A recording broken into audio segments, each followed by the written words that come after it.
Hi, my name is Joy Omohaye. Today I'll be presenting to you a patient case on major depressive disorder and COPD, among other comorbidity. Patient ROT is 56 years old, male, African American, who presented with acute major depressive disorder, single episode unspecified. Patient have history of MI and other comorbidity. Patient weigh 190 pounds, previous weight from 175, abnormal mood, loss of appetite. Patient diagnosed with COPD based on the CAT score of 21, HAM-D of 16. Past medical history include MI of the left main coronary artery disease, hyperlipidemia unspecified, chronic obstructive pulmonary disease, and this acute disease of major depressive disorder. Medications is Celexa 40 milligram pill, metoprolol succinate 50 milligram daily, fluticasone inhaler twice a day, albuterol 2 pop 4 times for every 4 hour PRN shortness of breath, atorvastatin 80 milligram at bedtime, and aspirin OTC. Patient is currently vaccinated with pneumococcal vaccine and influenza. Assessment of disease. This is classified as newly onset acute major depressive disorder, single episode unspecified, uncontrolled. This is based on subjective data of patient indicating depressive symptoms since his heart attack in 3 years ago and has exhibited a depressed mood consistent for the past 6 months. The objective is the HAM-D score of 16, mood, loss of appetite, and increased weight. The staging per the APA clinical guideline is moderate stage, and with a DSM-5 HAM-D score of 16.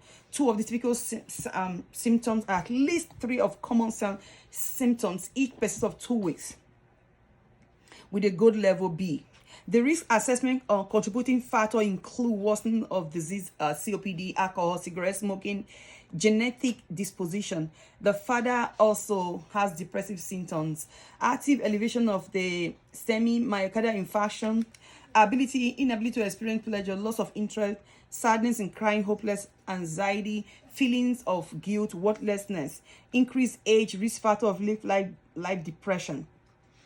Patient is willing to pursue therapy at present. The goal of therapy includes resolution of acute symptoms about greater than 50% decrease severity of symptoms compared with from baseline of 6 to 10 weeks. Remission and prevention of further episode of depression / relapse or reoccurrence 4 to 9 months. Reduce adverse drug effect. Ensure adherence therapeutic regimen. Facilitate return to quality of life and prevent ADRO to MI. Return to social and occupational function to present life. Assessment of current therapy includes citalopram. Citalopram is 40 milligram QD. Per the APA guideline, the first line of therapy for major depressive disorder is the SSRI. It has fewer side effect profile. SSRI is a good choice for patients due to comorbidity of MI and COPD. The rationale is based on the APAP guideline for major depressive disorder, SSRI, for SSRI having a safe adverse effect profile. The review of the metaphysics include depression causes and worsening cardiovascular disease by D. Taylor and colleagues. SSRI mechanism of action, the block transportation of serotonin back into the presynaptic neuron. The action initially is resulted in an increase in serotonin in the presynaptic somatic dendrite area. The therapy used for major depressive disorder include bupropion, citalopram, duloxetine, escitalopram, fluvoxamine, mirtazapine, nifedipine, paracetamol, sertraline, trazodone, valacyclovir. And TCA should be avoided in this patient category because of the cardiovascular disease. Paroxetine and citalopram appear to be safe to use in patients with established coronary artery disease. The current therapy is appropriate for patients per the 2019 APA clinical guideline for treatment of major depressive disorder. Initial treatment for adult patients with depression offer either psychotherapy or second-generation antidepressant. Citalopram at adult dose, initial dose will be 20 milligram oral daily, may increase by 20 milligram weekly to a maximum of 40, Escitalopram can be an alternative. 10 milligram oral daily may increase to 20 milligram daily as recommended dose as patient tolerate. The pharmacotherapy and psychotherapy are very good. These include cognitive therapy, behavioral therapy, interpersonal therapy appear to be equal. They are all equal in efficacy, given the reoccurrence of depression of about 30 to 40% of patients with depression with at risk. Psychotherapy may be first line in mild to moderate episode, and efficacy is additive with antidepressants. The non-pharmacological include smoking cessation, structural diet plan, weight loss management. Bupropion is another alternative that can be used for combination for depression and smoking cessation. Per the APAP guideline, strong evidence show efficacy of combined antidepressant and cognitive behavior therapy over antidepressant alone in moderate to severe depression, in chronic depression. Pharmacology, the pharmacotherapy, we can initiate citalopram 20 milligram starting and increase by 20 weekly to a maximum of 40, or accelerated by patient, or we can institute escitalopram adult dose of 10 milligram oral daily may increase to 20 milligram max. The rationale is that the 2019 APAP clinical guideline for major disorder agree in combination with the physiology and pharmacology should be improved after 4 weeks. The physiology and the psychotherapy combination can help improve after 4 weeks. Patient in remission maintain therapy for up to 4 to 9 months.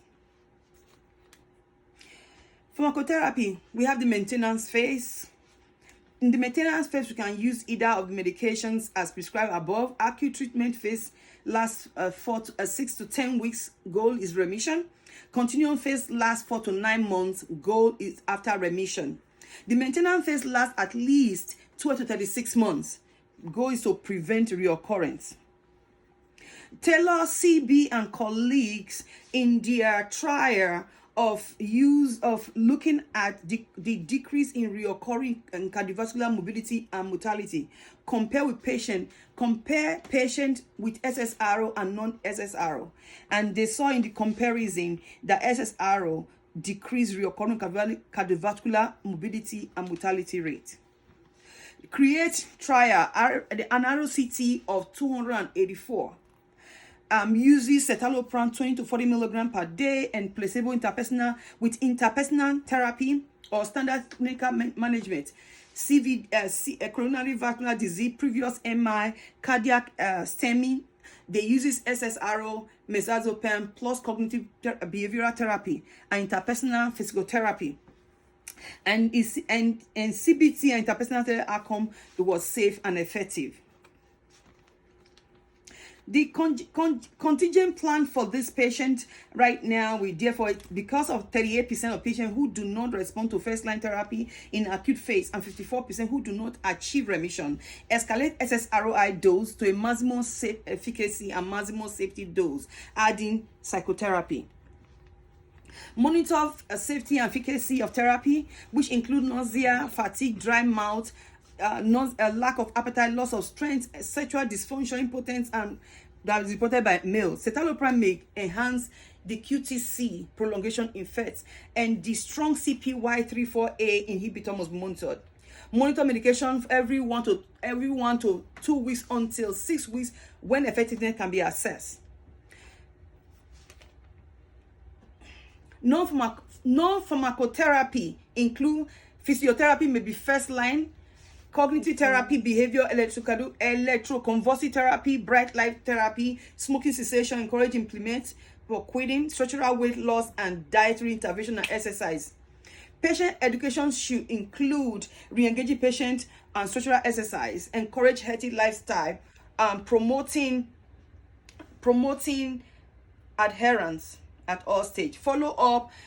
Patients should be told to follow up with all regular visitor, smoking cessation, dietary intervention, exercise. Collaborate with other provider, referral to psychiatric for depression, refer mental health specialist, general practitioner, or primary care team. Now we look at the COPD. Based on the staging, COPD is chronic active COPD uncontrolled. Subjective patient cough all the time. Chest is completely full of phlegm. Walk in heels or steer. Breathless. Activities limited at home and no energy. Dyspnea, chronic cough, and sputum production. The objective include high protein bond FEV1/FEV2 of less than 7 and and the CAT score of 21. The staging per the 2018 GOLD clinical guideline is moderately active COPD. Per the GOLD, it is 2 and moderate when concomitant interstitial lung disease is suspected, dyspnea, cough, and sputum. The post bronchodilator FEV1/FVC ratio is less than 0.66 and 60% predicted. Group B. The risk factor for exacerbation include production of cough, chronic cough, hypersecretion, and comorbid disease, advanced age, long duration of COPD, history of antibiotics, ischemic heart disease, family history, smoking, dyspnea, and cough. The goal of treatment is to reduce long-term lung function decline, prevent and treat exacerbation, reduce hospital and mortality, relieve disability of dyspnea, improve exercise tolerance, health-related quality of life, reduce mobility and mortality, avoidance of risk factor. Per the GOLD clinical guideline, fluticasone 100 mg albuterol 2 pop every 4 hours are suboptimal. B group patient under the GOLD clinical guideline, it will be taken LABA or LAMA, which is long-acting bronchodilator, which are superior to short-acting bronchodilator taken as needed and are therefore recommended LABA or LAMA in combination.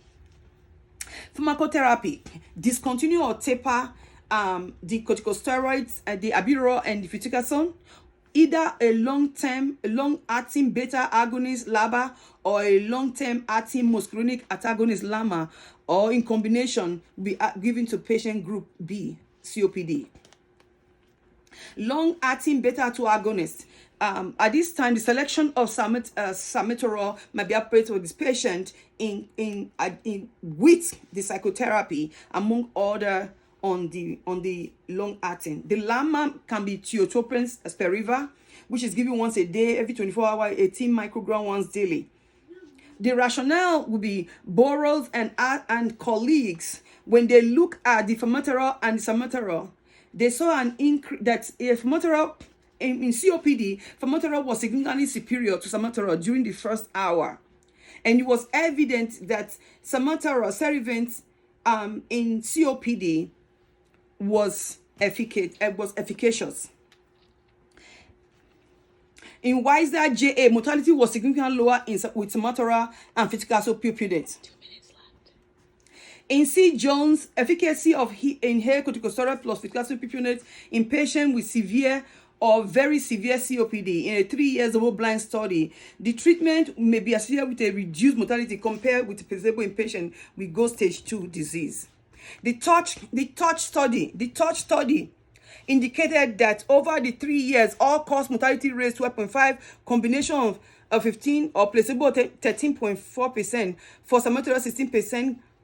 The combination of salmeterol and fluticasone reduced exacerbation in the TORCH. The combination of LABA and LAMA are effective, or LABA and inhaled corticosteroid can be used. Or the contingency planning include inhaled corticosteroid, metazantine, phosphodiesterase 4 inhibitor, oral corticosteroid, antibiotics, surgery, oxygen. Monitor efficacy and monitoring to actualize resolution of symptoms and return of patient to quality of life. Monitor all exacerbations and disputings and resolutions, which we see within 4 to 6 weeks, and other comorbidity, and implement all necessary and applicable instructions in terms of the efficacy and safety monitor. Non-pharmacological smoking cessation, which include nicotine gum, nicotine patch, nicotine lozenge, Chantix, and Zyban. Patients already gotten influenza and pneumococcal vaccine. Patient education should include proper technique of inhalation, reduce exhalation, reduce symptom use of SABA, improve lung function, includes FEV1. Thank you very much for your attention.